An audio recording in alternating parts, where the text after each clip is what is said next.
name is Candace Prince-Modis. I am the campaign manager for the Menthol Kills NYC campaign.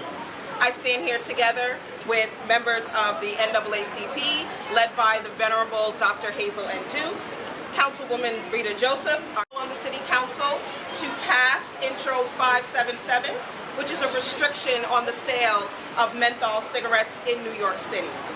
Big Tobacco has aggressively marketed easier to smoke and harder to quit menthol-flavored cigarettes to children and, unfortunately, directly to African Americans in New York for decades, killing thousands of New Yorkers each year. African American cigarette smokers are nearly 11 times more likely to use menthol cigarettes than their white counterparts. In New York City alone, 85% of black smokers use menthol compared to only 23% of white smokers. We have banned every single type of flavored tobacco in New York City except for one. That's right. Menthol cigarettes. Right. So while we have halved the smoking rate from 22% of New Yorkers down to 11% of smokers over these 20 years, menthol prevails. A majority of the cigarettes smoked in New York City today are menthol cigarettes. When you want to talk about what is killing New Yorkers, it is menthol cigarettes. If we want to decrease the amount of death from deadly, and highly addictive cigarettes, then we need to ban menthol cigarettes. It's that simple. Sure. My name is Michael Seelbach, and I'm the National Assistant Vice President for State Policy for the American Lung Association. And we're here today with a coalition of groups trying to urge the City Council to prohibit the sale of menthol-flavored cigarettes. New York City has taken aggressive action over many years to prevent the sale of flavored tobacco products, but menthol cigarettes continue to be sold across the 5 boroughs. And the problem with menthol cigarettes are menthol masks the harshness of tobacco.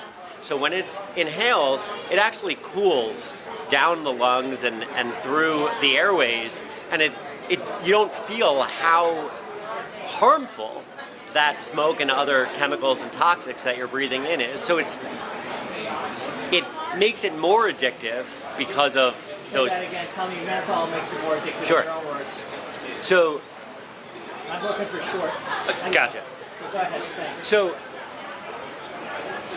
menthol makes cigarettes more appealing in the sense that they actually mask the harshness of tobacco smoke. When menthol is breathed in through the lungs and airways, it feels like it's being cooled. It's refreshing, and it masks the harshness of the chemicals and toxic chemicals that are in the product.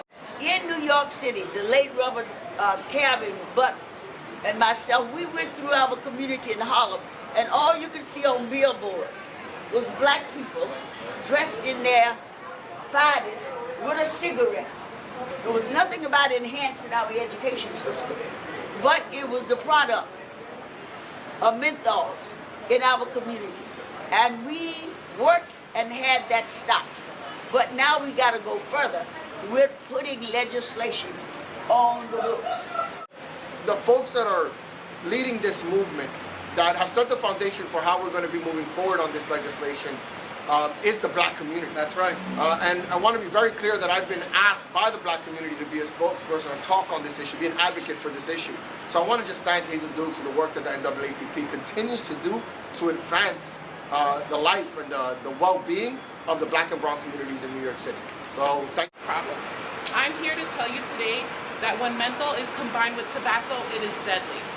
Candace Prince-Modis. I am the campaign manager for the Menthol's Kill NYC Coalition, formerly known as the Flavors of Kids Coalition.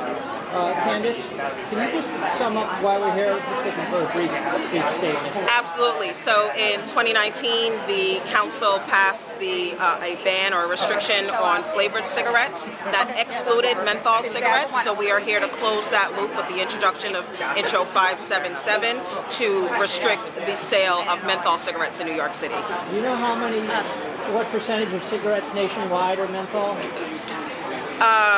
It's a relatively small number, but the issue is that menthol cigarettes are disproportionately used more by African Americans, more than likely due to the direct marketing of African Americans by the tobacco company.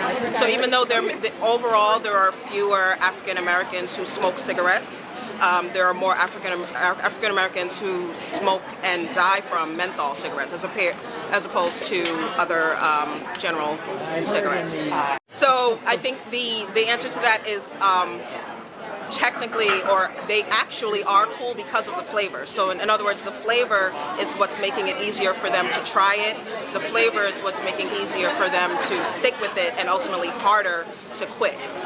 Whereas traditional cigarettes, you just have that full-on nicotine, that full-on tobacco. The menthol kind of numbs down that tobacco. So regarding what you just said. Got it. Thank you.